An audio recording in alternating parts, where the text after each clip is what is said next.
Hello, my friend. This podcast has been brought to you and inspired by a book that my good friend Joe sent me for my birthday by Colin Thurburn, a well-known travel writer. And the title is To a Mountain in Tibet. As I'm preparing for my own journey to Tibet, only a few weeks away, I wanted to share with you this feeling that I always have when I go on these journeys. This feeling that I'm already there by soul, even though my body and my mind are not there yet. So it's as if I'm preparing to go through a transition. And what I'm discovering while preparing the suitcases and what I'm going to bring with me, that at the end of the day, it is an inner journey.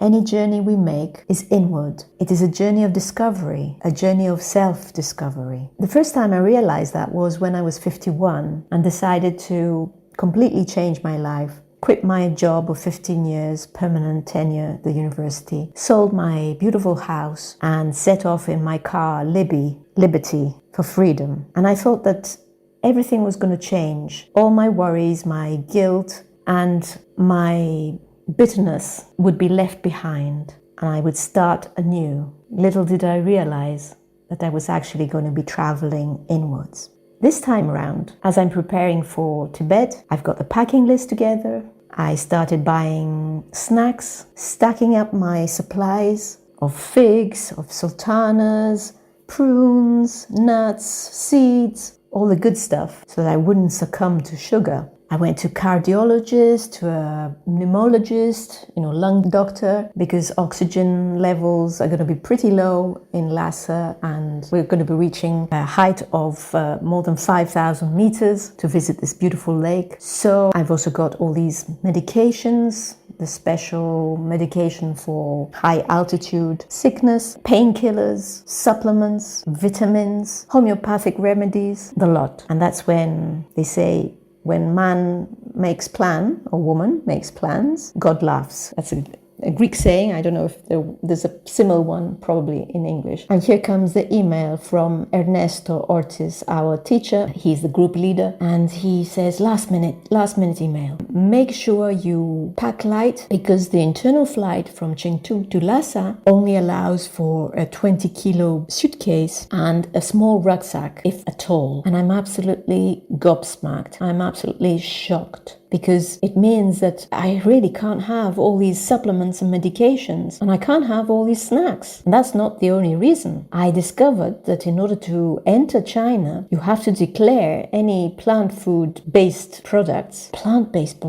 Oh my God. So I used AI for some advice, and it basically said that if I did take my seeds and my figs, even if they were sealed and probably labeled, they were from countries that were not on the prohibited list of China, I would still have to go through the red channel during customs. This would mean amazing delays, of course, and a lot of searching through my suitcase, which I wouldn't want that to happen. I realized then that my meticulous planning had to go out of the window. And I also got to understand more deeply how much more I have to go in order to start releasing my grasp of trying to control things, control pain, control famine, control the future, the unknown future, instead of relaxing into it and flying lightly and just basically taking my heart to it. Anyway, the good news is that this didn't last for very long. I mean, the idea that I was at a loss and it was a death of part of my traveling identity, not to be able to take things that would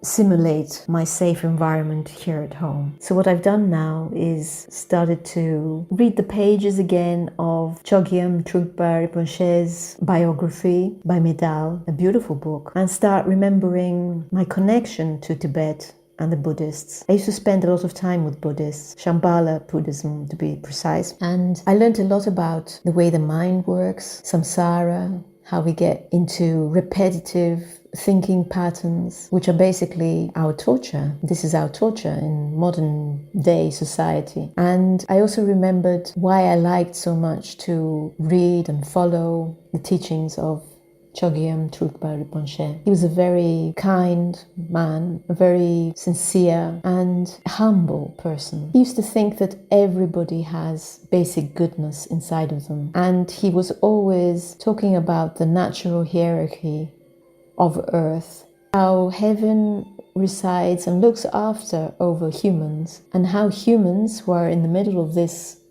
hierarchy, look after plants, animals, and anything that is on our earth or flying in the air for that reason. So I started relaxing into the practical, philosophical aspect of Buddhism, which is more about simplicity and less about technology, buttons, and automation.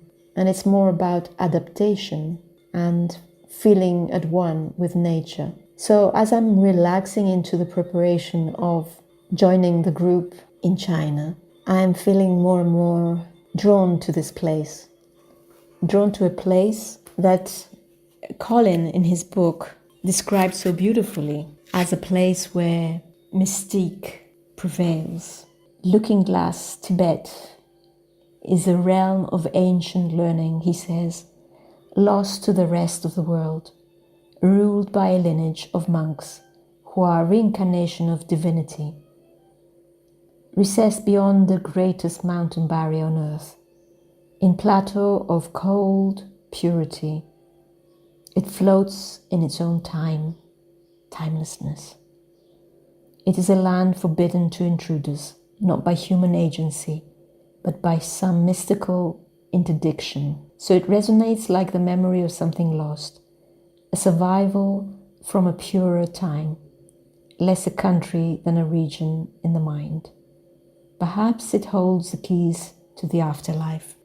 And I'm so much looking forward as I'm preparing for this journey and upon my return to share with you my insights and to feel already that we will be traveling together. No, you're not going to be part of my excess baggage. I feel that we will be all floating together in this timeless zone, in this country called the roof of the world. I bid you goodbye for now. Much love and blessings from Alexia.